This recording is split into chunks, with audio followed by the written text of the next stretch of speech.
until 7 a.m. Eastern Standard Time Tuesday. Heavy snow this evening.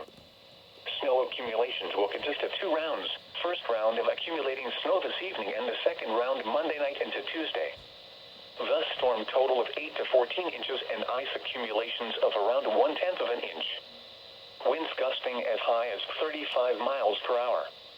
Areas affected include western Essex, Massachusetts, eastern Hampshire, Massachusetts, and southeast Middlesex, Massachusetts counties, including the cities of Lawrence, Amherst, Northampton. Hazardous winter weather conditions are expected until 7 a.m. Eastern Standard Time Tuesday. Impacts include travel could be very difficult. Low risk for isolated power outages across interior Essex County given the combination of increasing northeast winds this evening and a period of heavy wet snow.